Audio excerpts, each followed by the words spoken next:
Majeure! Hello and welcome to In the Court of the Wenton King.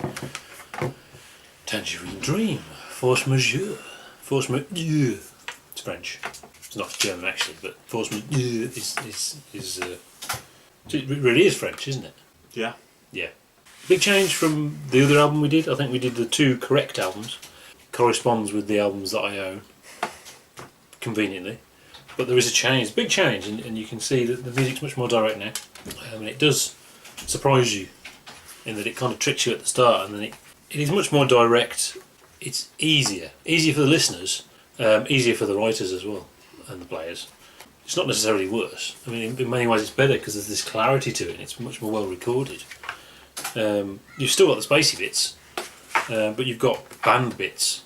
Some of it, I think, actually, it sounds like Camel. More than anything else, a lot of it reminds me of Camel, the band playing bits, which is surprising.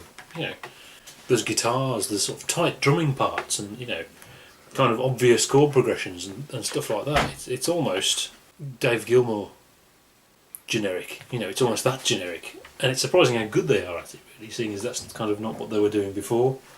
It opened up their world into film soundtracks, and some of this ended up on Risky Business, along with Love on a Long Train, Love on the Last, whatever it's called, that.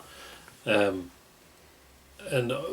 started a slow death, if you like. But at this point, I think they got it right. It's the start of the 80s, and it's the 80s now. But in a good way.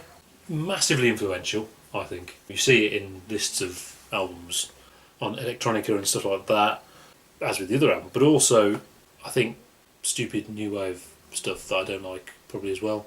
Most importantly, computer game music. A lot of it sounds like computer game music. And the reason is because the people making the computer game music that I listened to in the 80s were listening to that.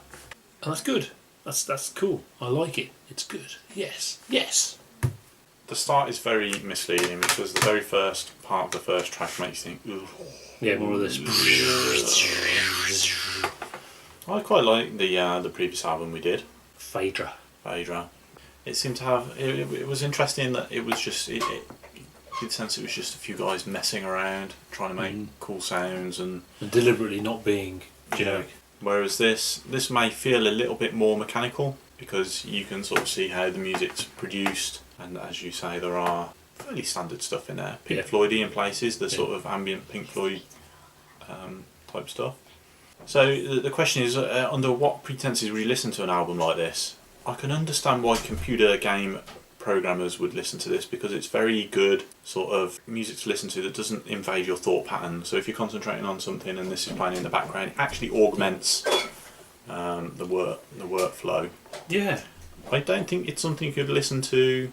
Well, you can listen to it for enjoyment's sake, but you'd have to be a pretty mellow sort of person to do that.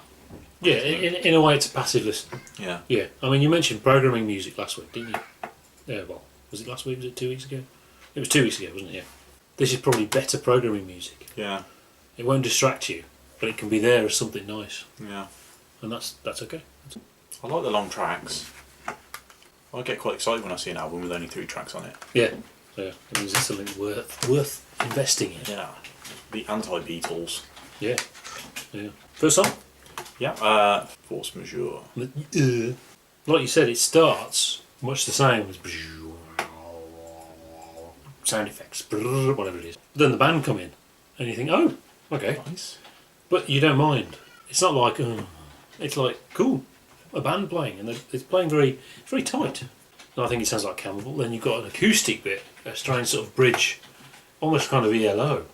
And then there's a harpsichord bit which starts, and it's kind of misleading, and you think, okay, it's going to be sort of that kind. But then it goes into your sort of arpeggiator bit, just like they did on Phaedra, but used in a much more sort of melodic way, which is cool, which is okay. I mean, it's if you use the word interesting, it's not as interesting as the other album. It's just good music. I thought the opening little ditty sounded actually quite dated, more dated than Phaedra. Phaedra still seemed interesting. I was quite surprised by Phaedra. But this is kind of interesting in the sense that when you talk like Black Sabbath and Led Zeppelin and things like that, the beginning is so important. The first few bars, really, that opening riff or whatever, it has to hook you in. Otherwise, you lose a song. Well, this is the polar opposite there. The actual first section is quite disappointing, and then when the next stage comes in, it's a little bit ooh, and that brings you in for the long haul. Yeah. Which kind of goes against the rule, the common rules of music, really. Yeah, if it just started with the band bit, it wouldn't be the same. Yeah, You're pleased when the band starts. Yeah, and you think, well, what else is going to change over the next 18 minutes? And it is the sound of the 80s, but not crap. Yeah. Despite that sound, really, it's a 70s thing. That keyboard Moog sound is a 70s thing. A lot of people would think of it as early 80s pop bands when they started using it, because it didn't get into pop until the early 80s. Next one. Cloudburst Flight. It starts with acoustic guitar. There's acoustic guitar on it. It's a bit simple. Basically, you've got some nice acoustic guitar and some keyboard playing over it. But the chords are a bit too straight, I think. I think if you had something a bit more jazzy, it would be something a bit more interesting would be happening. Eventually when it gets going, it gets into sort of ice synths. Very, very computer game music-y.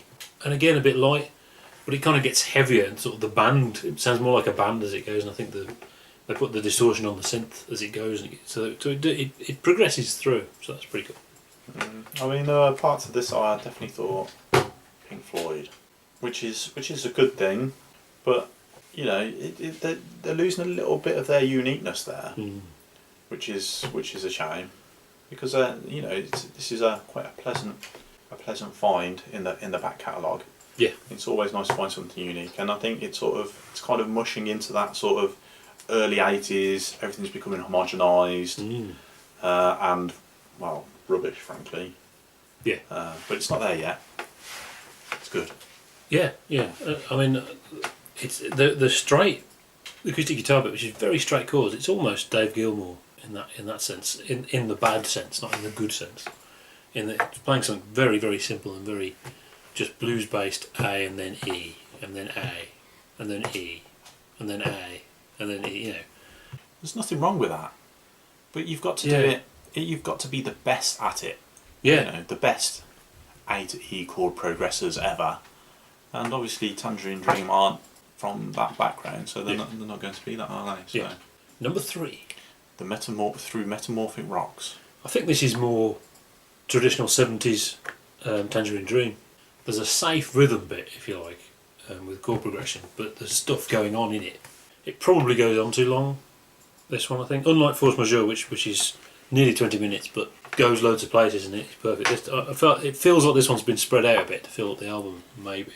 Yeah. Because there's not a lot happening some of the time. Some of it there is, and some of it it's just kind of sounds over a normal jam. Apparently the distorted bass sound is actually from a faulty capacitor, but they decided to keep it. So that's pretty cool. Yeah. And more like earlier stuff. Yeah. So I kind of think of this album like a ham sandwich.